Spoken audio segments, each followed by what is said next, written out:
Get started. I wanted to introduce you to Merv. We used to work together at Kamehameha Schools, and we had a health, wellness, and family education program. And Merv came to do a talk for us once, and I think I listened to her someplace, and her talk was so powerful that we used her again and again in our program because of the story that she had to tell. So when she was going to speak, I asked her, "What do you want me to say about you?" And she said, "Oh, don't say nothing. Don't even read my bio." But she was Mother of the Year. Our families come from Kauai. They go to the same church in Kapa'a. But what's really important about Merv is she has this awesome story of resilience. And she was part of this study on Kauai that took a look at what resilience was. What were the factors that made someone resilient over time? And she certainly overcame and had people that touched her throughout her life that made a difference in her life. And so that's why I thought her story was so powerful, that as women, we are always touching people, and whether it be a kind word or an encouraging word or brushing someone's hair, as she tells in her story, we never know what difference that is going to make down the line. And so she has this great story that tells about the people that touched her throughout her life and made a difference in her life to become the awesomest person that she is today. So anyway, please welcome Merv Kitashima. Aloha. What a wonderful, I came to school here. I haven't been down here for a while, but to have come down the stairs and just seen and felt, and people I know, people I don't know, but yet the aloha is here. Mahalo for that. It's a privilege for me. And especially women, mothers, sisters, daughters. I'm a mother of 7, grandma of 14. And of all the work I do, that is the most important for me. Well, my husband's important too. And he knows that. But as you look at influencing lives, what we do as mothers, and now for me as a grandma, is just priceless, if you'll, and nothing else is as important. So mahalo for being here. Mahalo for taking whatever it is you're getting and taking it home and taking it into your families, into your communities, and being an influence for good. So I'm going to try, where did Sharon go? Cut back a little bit so you're on time for your schedule. I'll do my best with that. Quickly, the story that I share evolved many years ago, but never came to fruition, thank you, for me until I was in my work.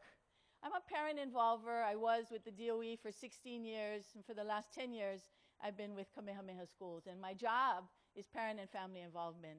I work with our parents and families there, alumni there, and I love it. The story evolved when I was with the DOE. And I was asked to sit on a panel of folks at a conference very similar to this. And the panel question was, what made a difference for you? And I thought, okay, no problem. They gave me 3 to 5 minutes. What made a difference for you? But as I tried to formulate this, as I tried to figure out how to approach, this whole rash of questions and memories. So the first question for me was, did something have to make a difference for you? What was going on? As I began to figure that out, it was, oh my golly, Merv, something had to have been in place to have made a difference for you, given what I remembered, the experiences I had, and where I was at the time. Because I remember thinking, there's no way I should be here doing what I do, have what I have, and this was some 25 years ago. There's no way I should have all this, given, again, the things that I've experienced. So this is where this whole thing began. I've had the privilege to share for this many years across the country. But I'm always most privileged to speak at home and to speak to people that I love. And in this case, mothers and grandmothers and sisters and daughters. So that's where the story began. Let me share a couple of things before I go on, because this was my revelation back then. That as I looked at what occurred in my life, good and bad, all of it contributed to where I am today. So I shared my little presentation, and somebody would say, Merv, do you know about this? And do you know about this? And can you talk here? Can you talk there? And have you seen this research? And though they stuck this research in my face. And I'd never known about it really. But as I came to find out, I was involved in this research as a little keiki on Kauai. So what happened is years ago, a professional researcher came to the islands looking for a place to conduct a study. And she chose the island of Kauai. She enlisted a local psychologist by the name of Dr. Ruth Smith. She herself was Dr. Emmy Warner. They enlisted local professionals, and they went into the community, our Kauai community, looking for pregnant women. And they said, if you're pregnant, would you help us? And if you're going to have a baby in 1955, that's the people we need.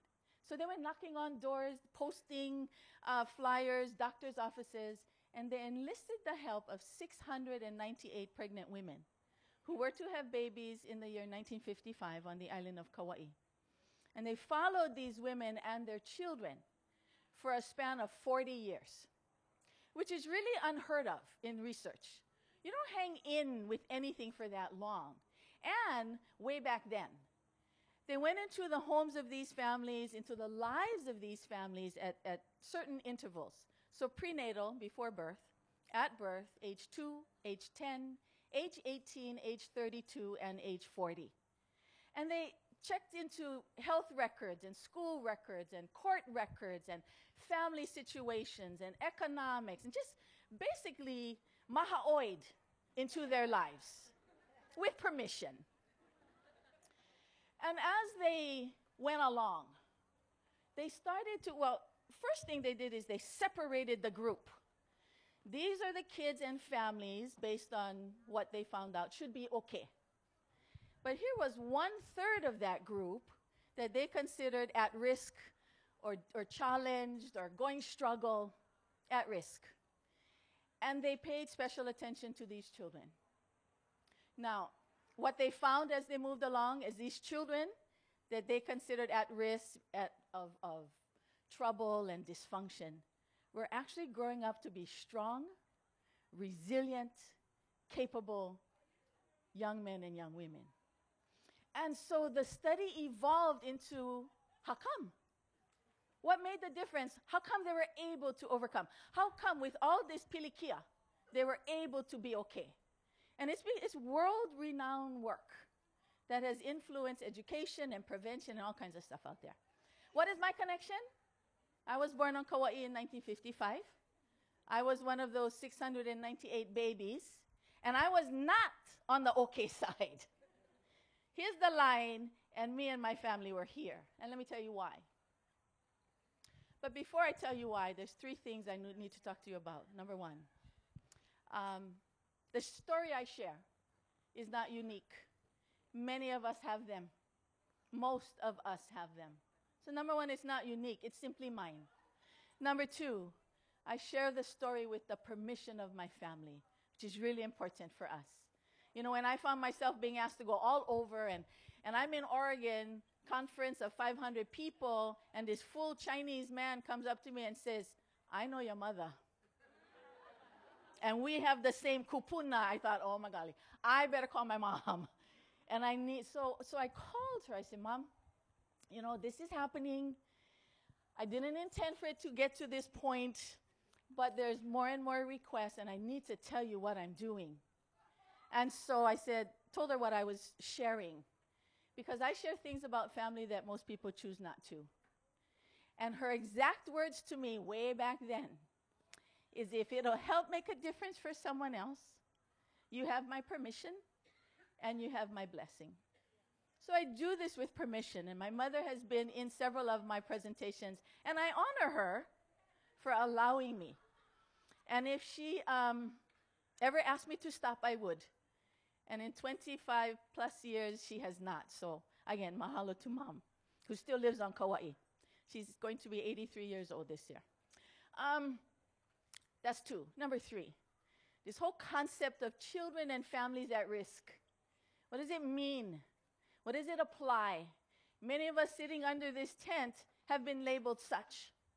Our children, the communities we come from, have been labeled as such. What does it mean? It means somebody thinks we're not as good as the next one. Somebody thinks we're more prone to trouble and struggle simply because they decided we were at risk. And so I need to share with all of you, whatever role you play in the community action, but she's good. And perhaps the things that made a difference for us are kicking in now for her, and we are so grateful for that. So what was it that made a difference? Let me share with you one more quote to preface this next part. Okay. In this research, you know, it's very academic, but it's important to know. What they came up with is what the researchers call protective factors. Protective factors, and you may have heard of these things in your work. Those things that help make a difference. So here's the definition. Protective factors are those traits, conditions, situations, and episodes that appear to alter or even reverse predictions of negative outcome and enable individuals to circumvent life stressors. It's a great definition. A little too academic for me. So here's the Merv definition. Protective factors are those people, those places, those life experiences that have so much positive power. It turns the junk around. People, that would be you. Places, wherever you are, your homes, your communities, your schools, your place of business. Life experiences, what you do with the people who cross your path. That is what protective factors are. And every one of us has opportunity to foster resilience or the ability to overcome, the ability to just be better, to be happy, is what resilience is to me. So, given that, let me share with you my protective factors. When I was given that 3 to 5 minute presentation, I came up with 4. I did not know about the research beforehand, but over the years, in everything I've been involved in regarding resilience and risk and protective factors, those 4 have not changed. The only thing that has changed is that I now know there is nationally renowned research that stands behind it. I didn't need it in the beginning. It's just this is what made the difference for me. But for those of you who do need data and research to know that it stands behind whatever it is you're sharing, you can know that. The Kauai Longitudinal Study on Resilience is out there. Go look it up. Go do your research. Dr. Emmy Warner, tons of information on what makes a difference. So, what were my 4 protective factors back then and still now? Number 1, work and responsibility. The research tells us, and I knew it before they told me, that children who are given work and responsibilities are more able to overcome the odds. And why is that? Because they learn how to work. They learn how to, you know, as a child, we in our Anahola home, we're responsible for everything. Like I said, Daddy worked. He was a petty officer in the Coast Guard. He drank. He cooked when there was food to eat. My mother coped, and my mother worked at various things. My mother's an entertainer. So we as kids, the house, the yard, the cars, the laundry, and we took care of one another. If there's no food to eat, no more washing machine, so you do laundry by hand. Scrub board, big pakini, water hose. And when we were lucky, you know, I had that squeezy roller thingy you crank, and you run the clothes through, so you never have to wring. We felt very blessed when we had something like that. Laundry by hand. Our Anahola piece of property was 1 acre large. Now, that's pretty big, especially if you're elementary age children. No more food, no more equipment, no such thing as weed whackers or blowers, let alone lawnmower. I think the only lawnmower I ever remember us having was the push mower. Yes, remember those? 1 acre piece of land, not level, kind of sloped. I remember one day our assignment was to trim the hedge down along the side of the house. And of course, we played too long. It was getting dark. Mom and Dad were soon to arrive home. And we decided we cannot cut it because it's going to take too long. So we burned it. And pretty soon, The hedge became the whole backyard and down into the gully. Lucky thing there was no house. Our home, for those of you who are familiar with Anahola, water tank, farthest right-hand house on the water tank road, very last one on the right-hand side. And the fire kept going and no more water hose. So we're trying to use buckets and whatever we could find. And thank goodness we had good neighbors who came and put the fire out. By the time Mom and Dad got home, it was dark, so they didn't see. So the lickings came the next day. Scrub floor, hands and knees. Whoever puts off-white tile in Anahola, not smart.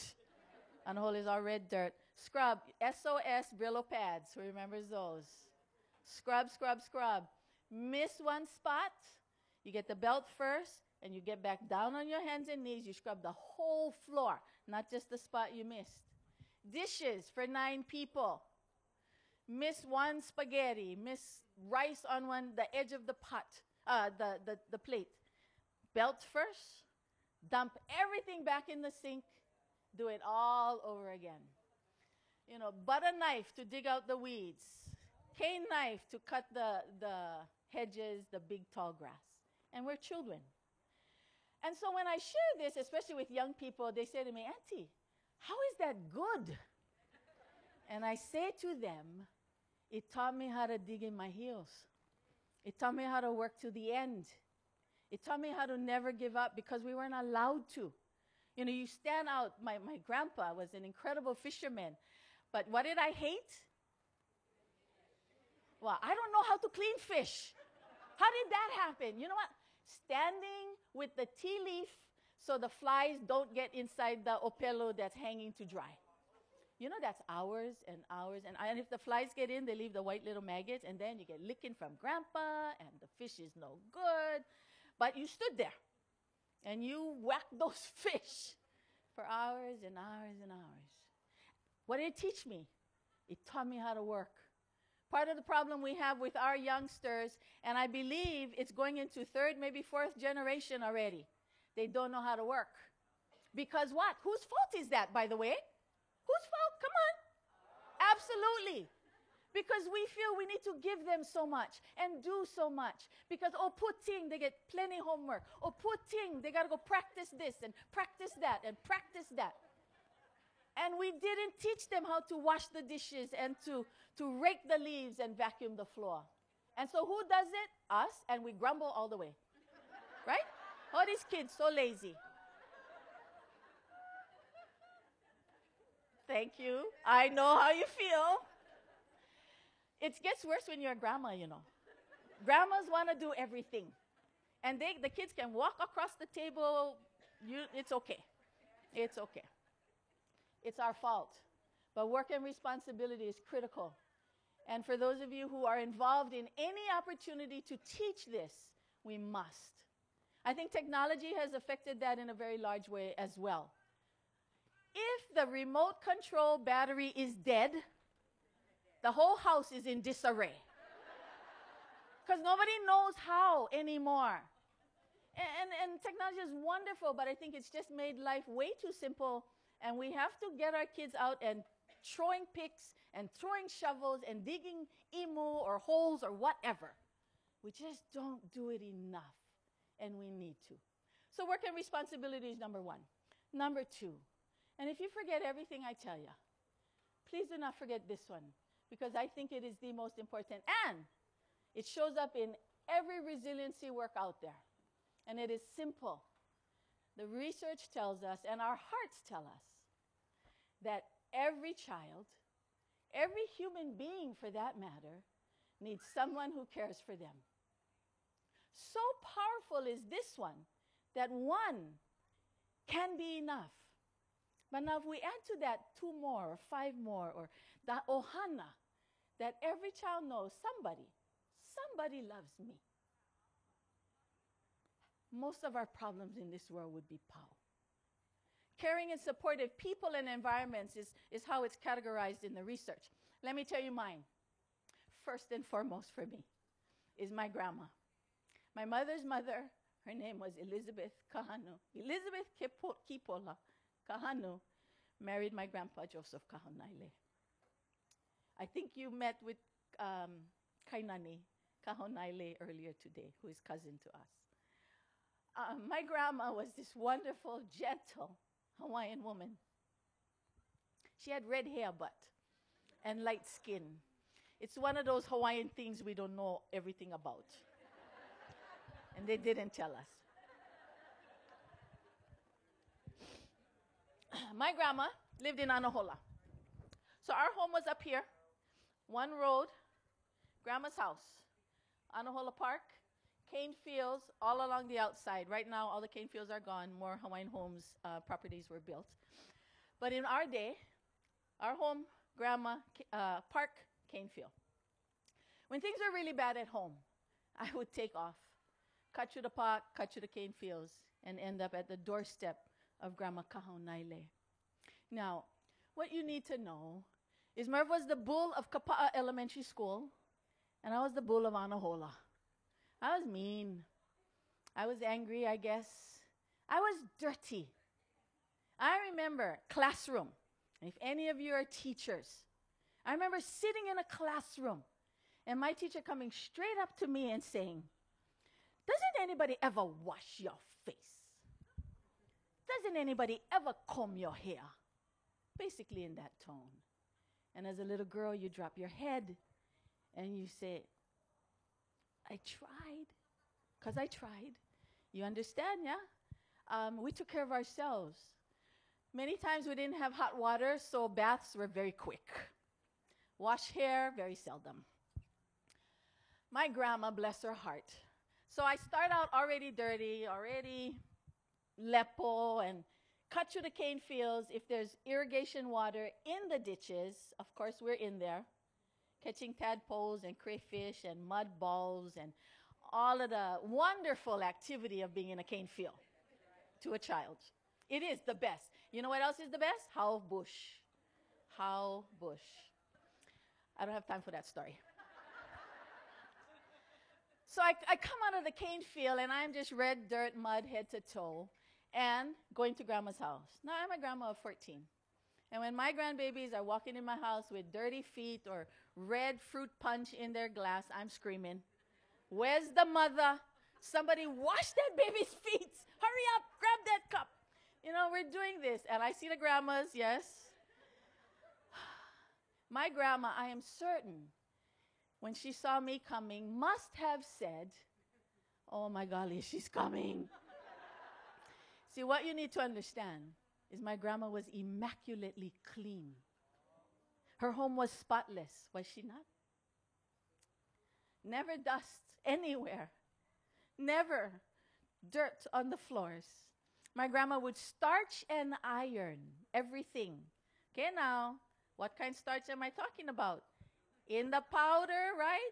Comes in a bag, liquid starch, but it's a powder, and you put it in a pot, you add water, you cook it. See, some of you youngsters have no clue about this. Yeah, I see you, dear. I see you. So you cook on the stove, and depending on how stiff you want the clothes, determines how stiff you make the liquid. So that's step number one, and then you get all of your clothes, you dip it, squeeze them, put them in the sun to dry. And again, depending on how thick the starch is, I'm telling you, Grandpa's pants could stand up by itself. I'm not kidding. I am not kidding. And then, okay, that's just step number 2. Then you take it off the line, and you have a bowl of water, and you sprinkle every piece. Roll them up and put them in the pakini, in the basket, little while. Let it the water do its work, and then you iron. And again, depending how thick the starch is, the pants stand up by itself. My grandma would starch and iron sheets, pillowcases, underwear. I can't imagine what those felt like. Handkerchiefs, everything. Crochet, yes. Spider crochet, Auntie said over here. And the kind, you can hold them like this and it doesn't fall over. Yes, thank you. And she would make those crochet too. She made them. So this is my grandma. Immaculately clean, simple, wonderful people. And here is me coming out of the cane field with red dirt mud all over. Like I said, I'm certain she said, oh my golly, here she comes. But I do not remember ever, ever being turned away from this home. I do not remember her ever saying to me, you, moi lepo, go home. Because home was right across the park. It wasn't far. What she would do, she'd gather me and she'd dump me in the outside tub. Wash off the mud. You know those old cement tubs, yes? Wash off the mud. And then she'd take me in the inside tub. And I remember Grandma's tub was pink and black tile. And she'd put me in there and she'd wash me. And I was so dirty. I mean, my scalp, the dirt would be caked because a little girl can only do so much. And she would scrub, scrub, scrub. And I remember I'd watch the water go down that drain. And I'd think to myself, how come Grandma's water is brown? It was me. It was me. So Grandma would scrub me and she'd get me all clean. And in those days, I had very, very long Hawaiian hair. Giant tangles. Giant tangles. Mostly where? Right here by the neck, yeah? So Grandma takes me out. The next challenge is, what do you do with this head of tangled hair? No more cream rinse. No more conditioners at the time. None of this spray thingies. So she'd take me out, and what my grandma had was this giant yellow comb. Always giant, always yellow. And she'd sit me at her knee, and she would patiently start to take these tangles out of my hair. And I'm not talking baby tangles. I'm talking monster tangles. And you know, if you will remember those days, the comb stuck, and you're crying because it hurts. And Grandma would say to me, almost pow. Almost pow. Sometimes 1 hour. And I'm not kidding. 1 hour. But when she did get it all out, I remember as a little girl standing up, and she'd take that comb and she'd go all the way down the back. And I remember feeling clean. And I remember feeling pretty. And I remember feeling like maybe somebody could love me today. My grandma had this incredible ability to make me, and I'm sure every other one of her mo'opuna who came her way, feel like they were okay. My grandma had a wooden leg. When she was a little girl, the car ran over her toes, and the infection grew and grew and grew until they finally was able to have it heal, and a stump grew just below her knee. And and I don't know, but I think it was from your mama, who said that they actually cut her leg 3 or 4 times because of the infection. But we only knew Grandma with the stump, and it would hang right below her knee. Every night she went to bed, she took her wooden leg off, and she would put about 6 to 8 socks to cushion. So she'd take it off, and in the morning, she put the socks back on, she stick her stump in that leg, and she had 2 buckles right across the top. And we'd always go watch Grandma put on her leg. Never dawned on me until I began to speak on this, until I became a mother of my own, what this woman did. You see, I spent many nights at Grandma and Grandpa Kahaunaili's home. Again, very simple people. Living room, kitchen, hallway, 3 bedrooms, 1 bathroom. Grandma and Grandpa were at the end of the hallway. And we would always sleep in the front room, on the pune'e, on the hali'i, wherever. Hardly ever in the room. I guess we weren't allowed, I don't know.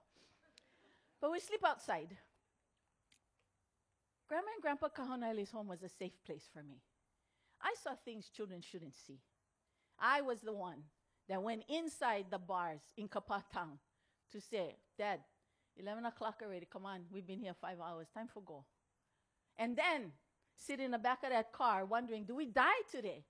Because he's so drunk. 1 wrong turn, we're off the cliff into the ocean. Another wrong turn, we're off the cliff into the other side of the mountain. And you sit there and you wonder, okay, I don't know how we survived those things, but we did. I was the one. Because I was their oldest, and because my brothers and sisters, as they got older, left home. it was a safe place for me. Children need safe people and safe places. And many times we are those. So I would be there. I'd get up in the middle of the night and cry and cry and cry. Nightmares, like I said, I saw stuff children shouldn't see. Cry and cry and cry. Grandma's at the back of the house. She leg is off. She had no other way to walk. No crutches, no cane, no wheelchair. She only had this leg. The vision of caring and support, unsurpassed for me, even to this day, is the vision of this woman crawling on her hands and knees down her wooden hallway floors to come take care of me. And then when I was better, she would crawl back to her room. Again, as a child, it didn't register, but I'll tell you this. As a young mother of 7 children, I had my first child when I was 17. I had my 7th child when I was 29. And I remember days when I said to my children, I quit. I'm not going to be anybody's mother anymore. I cannot do this. It's too hard. I cannot. There's so many days that I felt like I was in this giant hole and I couldn't breathe. And in those most difficult days, guess whose gentle face I saw in my mind's eye, or whose gentle voice I heard? This grandma. And as I'd remember her gifts of love and caring, then I would say, okay, take a deep breath. Okay, I guess I can do this. If she could do that for me, I can do this for my own. And so I took a deep breath and hung in. I learned a different way to parent. I was not always, I think Sharon mentioned that in 2003 I was the Mother of the Year. National, State and National Mother of the Year. When I called home to tell, or my husband called home to tell my children that Mom was National Mother of the Year, they said, what? Exactly. What? And I told them, you guys better stop it. And for 1 year, nobody can go jail. Nobody can end up in, the front of the newspaper.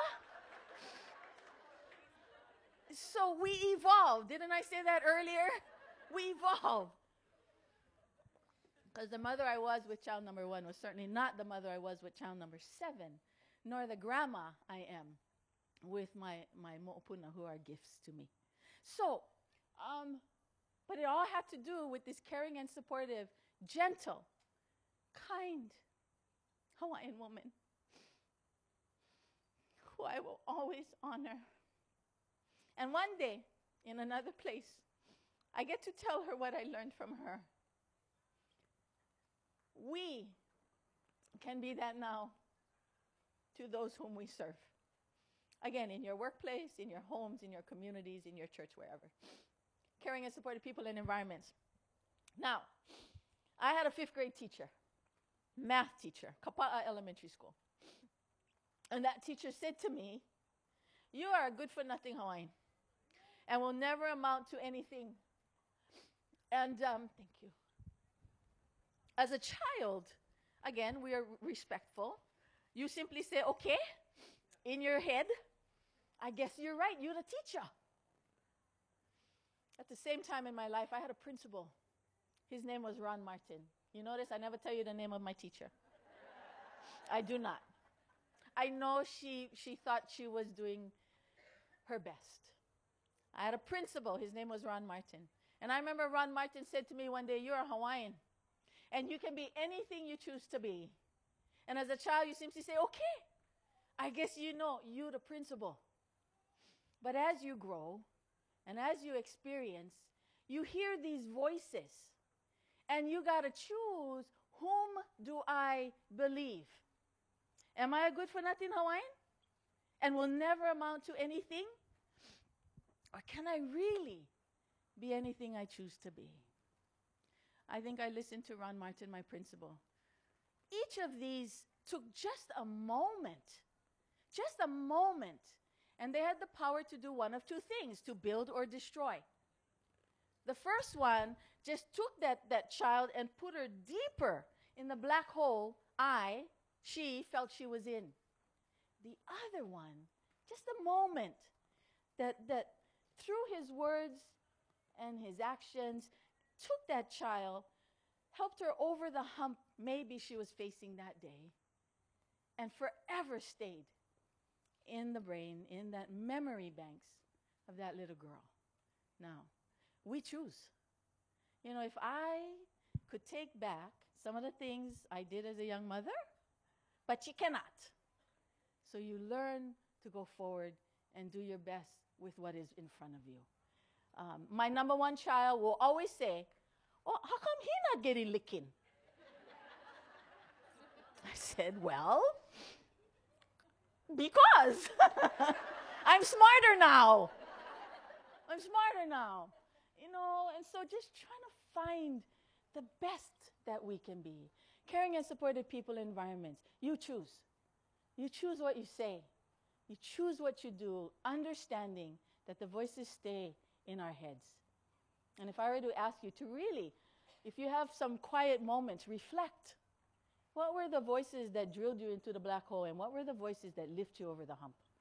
I know now as an adult, it had nothing to do with being Hawaiian only. He was, and he was a great man.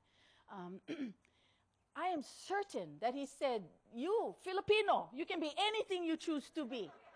It wasn't about ethnicity. It was simply about caring enough. Caring enough. Caring and supporting people. Okay. Third thing that I want to share with you. Okay, I'm going to try to finish up in the next 5 to 7 minutes. I'm going to try. Third thing that made a difference for me is what the studies call participation and involvement in meaningful things. I think that began for me when I left my Kauai home after 6th grade to come to Kamehameha here in grade 7. Cried for 6 months. As messed up as home was, I cried for 6 months in that dorms up there on Kapalama. Kamehameha is a great school. However, I believe that a child can get a great education anywhere, given committed people, committed or solid curriculum. A child, it doesn't have to be Kamehameha schools. And what Kamehameha did for me is broaden my vision. It helped me see things and be involved in things that I never knew I could do. I am an average student. I was then, I still am now. Took me great effort to get to my 2 years of Leeward Community College. And took me much greater effort to finally finish a bachelor's degree like when I was 55 years old.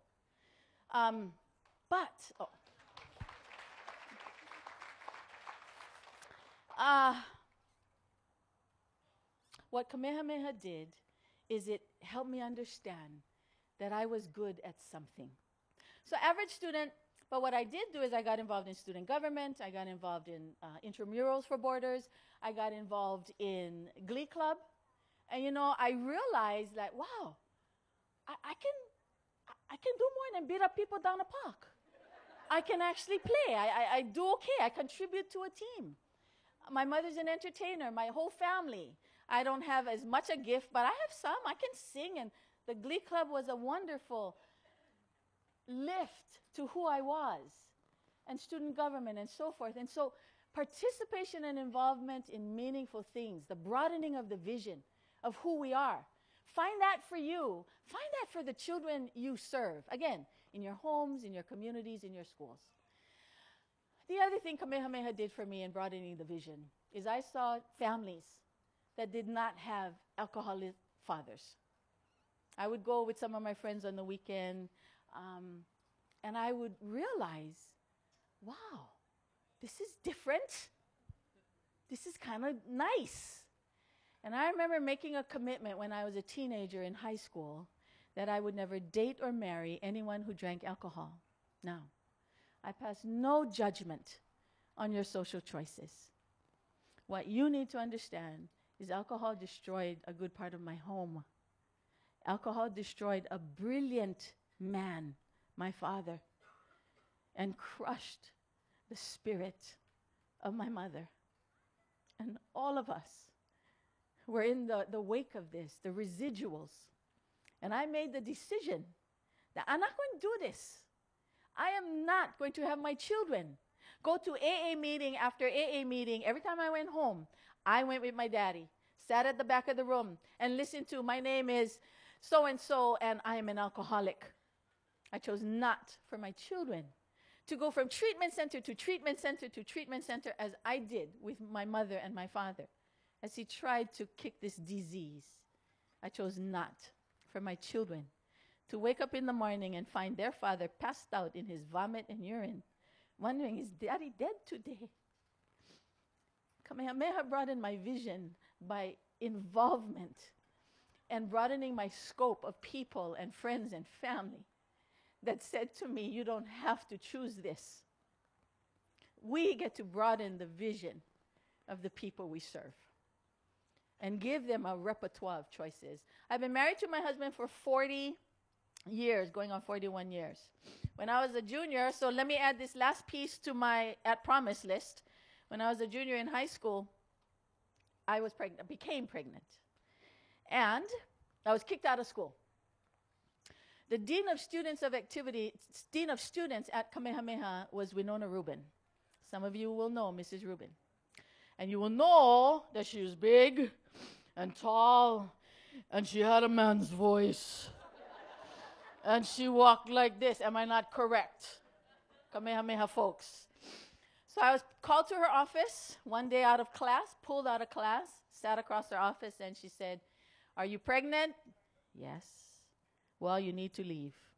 You go to your dorm, pack up, and go home. So I did. Packed up, got in an airplane, went home to Kauai. The next conversations followed. So what do? It was decided to be married. So in 2 weeks from the time I was kicked out of school, I was going to be married. My husband had just graduated from high school, was a freshman in college out in Laie. So that was actually no choice back then. You are responsible, you take care. So we were married. The next question is, where do we go to school? DOE didn't have the programs they have now. Kamehameha was not going to have me back. You get pregnant at Kamehameha back then, you're gone. So my mother took me to school in downtown Honolulu, special education school, full of special needs children of every age and every degree. And I looked at her and I said, Mom, I cannot do this. I'm sorry. You know, I just got kicked out. This whole list of challenge, I cannot do this. So we left. I said, I don't need a high school diploma. I'll be fine. I don't know exactly what happened, but I was called back to Kamehameha, to my counselor's office. His name was Tom Uisugi. And Mr. Uisugi said, we're inviting you back to Kamehameha. You can take your core classes, don't worry about electives, and we're going to help you manage this. Now, beyond myself in joy, though I didn't know what questions to ask. I was 16 years old. So I went to Kamehameha. I would tell you that there were teachers who refused to have me in their class. You know, one of those children, just like I was in Anahola, one of those children. I was one of those children then. The teachers, and I have documentation that said, students like this do not belong at Kamehameha. We don't want them here. But there were other teachers who were willing to make the change. So I went, changed to whoever would have me. And you know, I understand. No pregnant student had been allowed to be on Kamehameha before. And by the time I finished my junior year, my baby was born June 4th. So I was very pregnant. And they had a very hard time. So baby was born. I went back as a senior, and I'm married now. Mervlyn Swain Kitashima. I have a child. I'm coming back as a senior. They didn't let me sing in song contest, by the way. Not as a junior. I couldn't. Did my core classes. It was a challenge, but there was so much support. Long story short, I was allowed to walk with my class across the stage, receive my diploma as Mervlyn Swain Kitashima, the first to my knowledge to actually walk and receive. And I'm forever grateful. But you know, I came back years later when I was preparing for these talks, and I went to see Tom Uisugi. I said, Tom, because he had already had some of my kids. How come they let me come back? What happened? He said, Winona Rubin, the scary one. Winona Rubin called them in, and she said, you know, we've been talking about this policy of immediate expulsion of pregnant students. I want you, counseling department, to put this program in place, and I want this student to be the first one in it. So I was invited back. For many years, I tried to thank her, but every time I saw her, I was terrified. Like, I finally got to do it maybe about 9 years ago.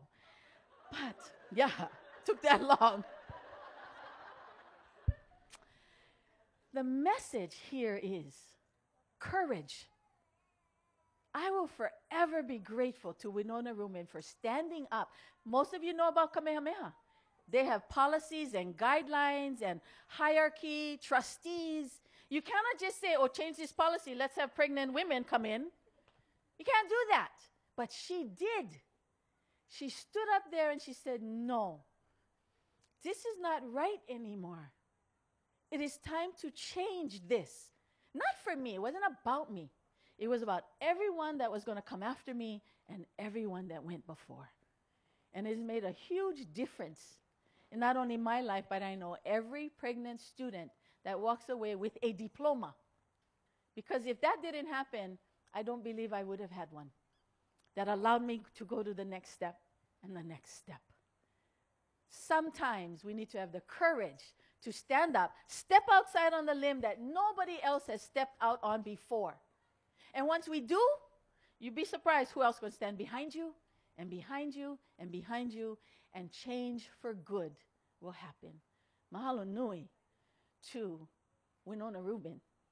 Mahalo nui to Kamehameha and all those who were in leadership who finally said, okay, and the lives that they touched. The last thing that I want to share with you is what the studies call a sense of purpose, a sense of future.